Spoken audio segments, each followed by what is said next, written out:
रणनीति, स्वराज, ये शब्द सुनते ही भारतीय इतिहास में एक ही नाम जहन में आता है, छत्रपति शिवाजी महाराज। तो चलिए आज हम उनकी कहानी में थोड़ा और गहराई से उतरते हैं और समझते हैं कि आखिर कैसे उन्होंने एक विशाल साम्राज्य की नींव रखी। अब सोचिए जरा, ये सवाल अपने आप में कितना बड़ा है। भला एक अकेला इंसान अपने समय की दो सबसे बड़ी सल्तनतों को कैसे चुनौती दे सकता है?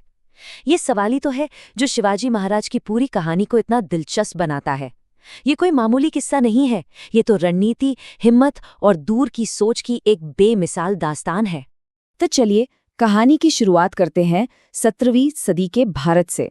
ये वो दौर था जब यहाँ का पूरा पॉलिटिकल मैप, मतलब राजनीतिक नक्शा, काफी पेचीदा था।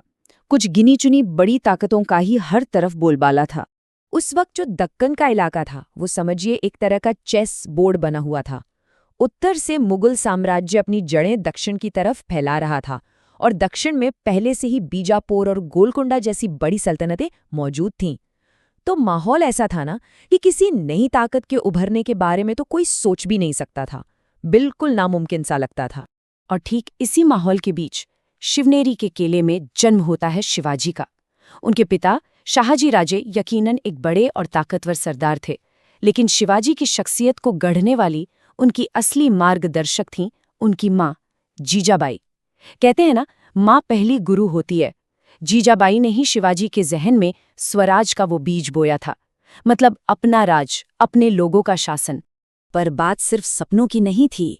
शिवाजी सिर्फ सपने देखने वालों में से नहीं थे, वो तो एक ऐसे जबरदस्त रणनीतिकार थे जिन्होंने जंग के तौर तरीके ही बदल डाले।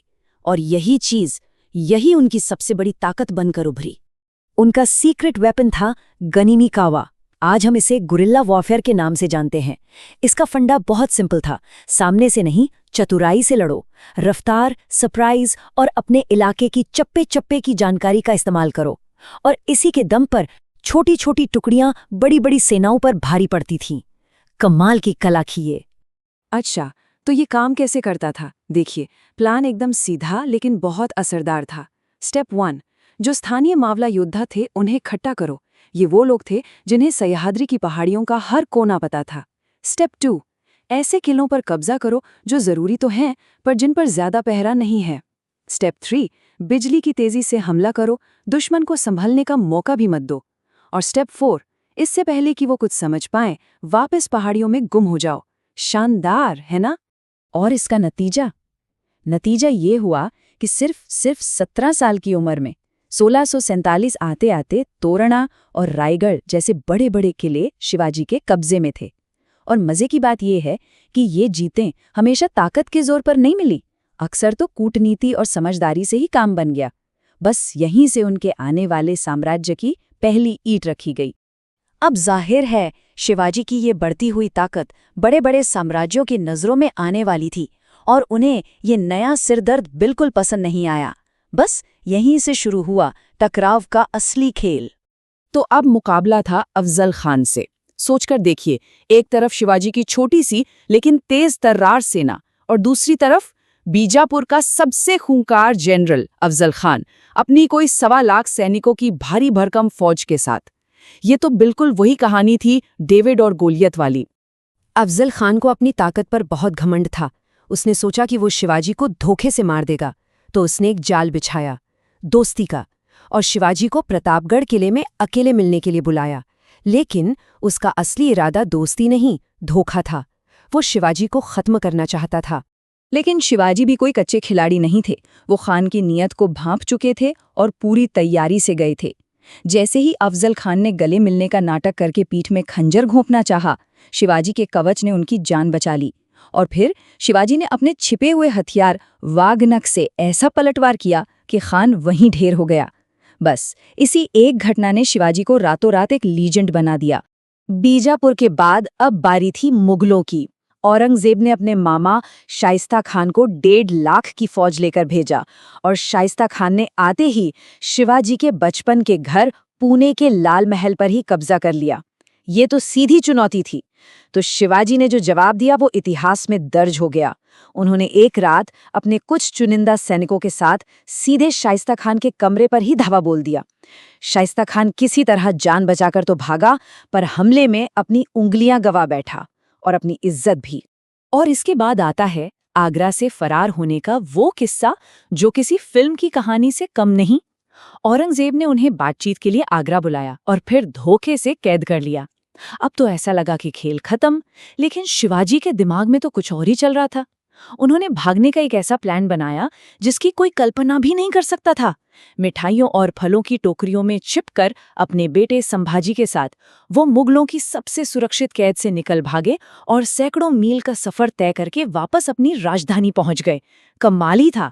इतनी सारी जीतें, इतने संघर्ष, और इन सब के बाद अब वो वक्त आ गया था जब स्वराज के उस सपने को एक हकीकत का, एक औपचारिक रूप दिया जाना था। और वो दिन आया साल 1674 में। रायगढ़ के किले में शिवाजी का भव्य राज्याभिषेक हुआ। यहीं पर उन्होंने छत्रपति की उपाधि धारण की। छत्रपति यानी अपनी प्रजा के सिर पर छत्र की तरह रक्षा करने वाला। ये सिर्फ एक ताजपोशी नहीं थी, ये ऐलान था हिंदवी स्वराज की स्थापना का, एक आजाद और संप्रभु मराठा साम्राज्य का। और ये समारोह कितना बड़ा था इसका अंदाजा बस एक बात से लगा लीजिए। कहते हैं कि उस जमाने में इस पर करीबन 50 लाख रुपए खर्च हुए थे। 50 लाख!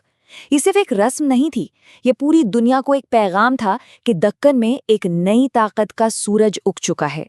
उनकी जो शाही मोहर थी उस पर लिखा एक श्लोक उनकी सोच को, उनके विजन को बड़ी खूबसूरती से बताता है। श्लोक है, प्रतिपचंद्र लेखेव वर्धिष्णुर्विश्ववंदिता शासुनोह शिवस्य एषा मुद्रा भद्राय राजते। इसका मतलब है कि जैसे दूज का चांद हर दिन बढ़ता है और पूरी दुनिया उसे पूजती है, ठीक उसी तरह शाहजी के बेटे शिवाजी की ये मोहर भी हमेशा अपनी प्रजा की भलाई के लिए बढ़ती रहेगी। और यही विजन, यही दूर की सोच शिवाजी को सिर्फ एक विजेता नहीं बल्कि एक युग निर्माता बनाती है। उनकी महानता सिर्फ जंग के मैदान तक सीमित नहीं थी। उन्होंने एक ऐसा सिस्टम बनाया, एक ऐसी व्यवस्था की नींव रखी जो उनके जाने के बाद भी सालों साल तक कायम रही। देखिए, शिवाजी सिर्फ एक बेहतरीन योद्धा ही नहीं, एक बहुत ही काबिल एडमिनिस्ट्रेटर भी थे। उन्होंने बनाया अष्टप्रधान मंडल, यानी 8 मंत्रियों की एक काउंसिल। इसे आप आज के कैबिनेट सिस्टम की तरह समझ सकते हैं। इसमें पेशवा यानी प्रधानमंत्री थे, अमात्य यानी फाइनेंस मिनिस्टर थे, सुमंत यानी फॉरेन मिनिस्टर थे, सेनापति, हर किसी का अपना विभाग, अपनी जिम्मेदारी। उस दौर में ये एक बहुत ही मॉडर्न और ऑर्गेनाइज्ड सिस्टम था। उनका राजकाज कई मामलों में अपने वक्त से बहुत आगे था। उन्होंने सरकारी कामकाज में मराठी और संस्कृत को बढ़ावा दिया। उन्होंने एक ताकतवर नौसेना बनाई जो भारत की शुरुआती नेवी में से एक थी, ताकि समुद्री तटों की हिफाजत हो सके। और हाँ, वो एक धर्मनिष्ठ हिंदू थे, लेकिन उनका राज सभी धर्मों का सम्मान करता था। ये सब चीजें दिखाती हैं कि उनकी सोच कितनी बड़ी थी। 1680 में जब शिवाजी महाराज नहीं रहे तो मुगलों को लगा कि अब मराठा साम्राज्य खत्म हो जाएगा, लेकिन ऐसा हुआ नहीं। उनकी विरासत इतनी मजबूत थी कि उनके बाद उनके बेटों ने और फिर मराठा सरदारों ने दशकों तक औरंगजेब की पूरी ताकत का सामना किया। और ये इस बात का सबसे बड़ा सबूत था कि शिवाजी ने जो नींव रखी थी वो कोई मामूली नींव नहीं थी। तो कुल मिलाकर कहानी ये है कि शिवाजी महाराज सिर्फ एक महान योद्धा नहीं थे, वो एक विजनरी थे, एक साम्राज्य के आर्किटेक्ट थे। उन्होंने एक सरदार के बेटे होने से शुरुआत की और अपनी रणनीति, अपनी प्रशासनिक कुशलता और स्वराज के अपने अटूट सपने के दम पर एक स्वतंत्र साम्राज्य खड़ा कर दिया।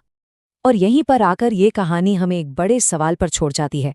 सोचिए, आखिर किसी एक इंसान के दिल दिमाग में पैदा हुआ आज़ादी का एक ख्याल इतना ताकतवर कैसे हो सकता है कि वो अपने वक्त की सबसे बड़ी सल्तनतों को न सिर्फ चुनौती दे बल्कि उन्हें झुका भी दे और एक ऐसी विरासत बना दे जो सदियों बाद भी आज भी हम सबको प्रेरणा देती है।